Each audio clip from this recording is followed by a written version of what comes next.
அனைவருக்குமே வணக்கம். சற்று முன் கிடைத்திருக்கக்கூடிய ஒரு மிக மிக முக்கியமான செய்தி ஒன்று வெளியாகியுள்ளது. சற்று முன் ஸ்டாலினை செருப்பால் அடிப்பது போல் பேசிய நீதிபதி ஸ்டாலின் மீது வழக்கு பதிவு, 7 ஆண்டு சிறை தண்டனை, இது மாதிரி செய்திகள் வெளியாயிருக்கு. ஸோ அனைவருக்குமே தெரியும். பார்த்தீங்கன்னா கரூர் வழக்கின் மூலமாக சதுரடியாக திமுகவுக்கு ஒரு மிகப்பெரிய கூட்டு சதி இருக்குது அப்படின்றத நிரூபணமாயிருக்கு இல்லையா.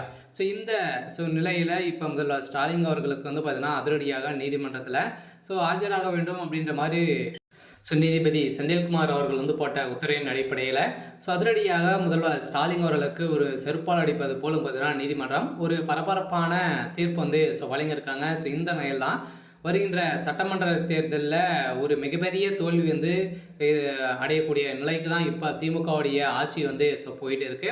இருந்தாலுமே திமுகவுடைய ஆட்சிக்கும் உழவைக்கக்கூடிய நிலைக்கு இப்போ ஒரு மிகப்பெரிய சம்பவம் நடந்திருக்கு. இந்த சம்பவத்தின் அடிப்படையில் தொடர்ந்து இதை பற்றி இந்த வீடியோவில் பார்க்கலாம். அதுக்கு முன்னாடி நம்ம சேனலுக்கு இப்போ தான் நீங்கள் முதல் முறையாக வந்திருக்கீங்க அப்படின்னா மறக்காமல் நம்மளுடைய சேனலை சப்ஸ்கிரைப் பண்ணி சப்போர்ட் பண்ணுங்கள்.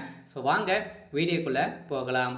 பார்த்தீங்கன்னா முதல்வர் ஸ்டாலின் அவர்கள் ஏற்கனவே தெரியும். கரூரில் விஜய் அவர்கள் பிரச்சாரத்தில் ஈடுபட்டும் போது அதில் பார்த்தீங்கன்னா திமுக கூட்டு சதி பண்ணி இது மாதிரி செந்தில் பாலாஜி அவர்கள் தூண்டி விட்டு அவர்கள் குழிப்படை இறக்கி இது மாதிரி சம்பவங்கள்லாம் செஞ்சுருக்காங்க அப்படின்னு தான் நிரூபமாயிருக்கு. அதே மாதிரி விஜய் அவர்கள் மீது இருந்த செருப்பெறிந்த நபர் பார்த்தீங்கன்னா படத்தோடு பார்த்தீங்கன்னா வசமாக சிக்கியிருக்காங்க. இவர்கள் அனைவருமே திமுக சார்ந்த பிரமுகர்கள் தான் அப்படின்ற இப்போ ஒரு ரகசிய தகவல் வெளியாக இருக்குது. இந்த வீடியோவின் அடிப்படையிலும் அதிரடியாக இதற்கு உறுதுணையாக இருந்தது அவர்கள் கொடுத்த வாக்குமூலத்தின் அடிப்படையிலும் இப்போ முதல்வர் ஸ்டாலின் அவர்கள் அதிரடியாக கைது செய்யப்பட்டிருக்காரு.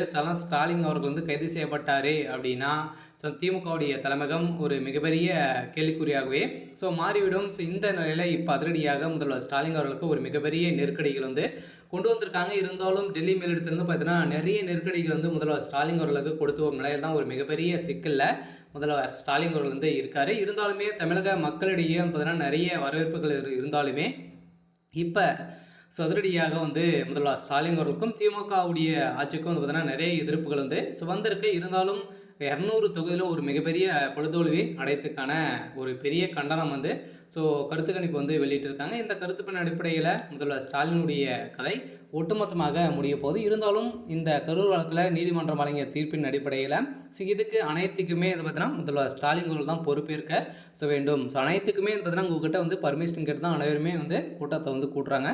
இதுக்கு உறுதுணையாக நீங்கள் தான் செயல்பட வேண்டும் அப்படின்ற மாதிரி நீதிமன்றம் பார்த்தீங்கன்னா அரசு மீதே குற்றச்சாட்டுகள் வைத்திருக்காங்க. சரி, ஓகே. இன்னைக்கான அப்டேட் இதுதான். மறக்காமல் நம்மளுடைய சேனலை சப்ஸ்கிரைப் பண்ணி சப்போர்ட் பண்ணுங்கள். தேங்க்யூ.